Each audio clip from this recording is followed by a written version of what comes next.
Welcome back to Muddy Math. Here's a supplemental video to day 2 of the 28-day journey to discovering phi. I know in our live stream we didn't get to the step-by-steps of determining a measure of center that's best for your data set, so here's a quick tutorial on how to do that. The first step in finding the median is listing the values from least to greatest. You see I left 1 2/3 here as a fraction because 1.67 is an approximation of that fraction value. So my first step is finding the median is to divide the groups into 2 equal parts, to divide the data into 2 equal groups, the lower half and the upper half. This is 50% of our data and this is 50% of our data. That's what the median does. It divides the data into 2 equal groups. In this case, we have an even data set, so we need to find the middle number here.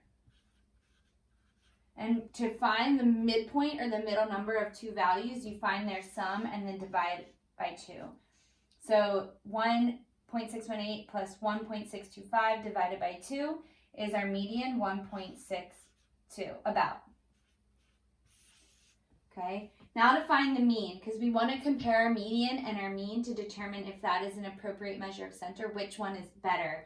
So to find the median, we divided the data in half after ordering it from least to greatest. The mean is the sum of all the values. So we add 1.5 to 1.6 to 1.618 to 1.625 to 1 2/3 to 2, and then we need to divide them all by how many there are. So there's 6 values here.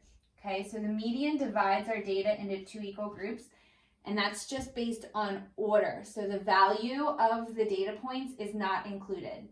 In terms of the mean, we consider the value of all the data points. So if there's a value that's much different than the others, it'll pull the mean away from the center. And we'll see that here with 2 because 2 is much different than the rest of our values. So we anticipate that our mean will be greater than the median.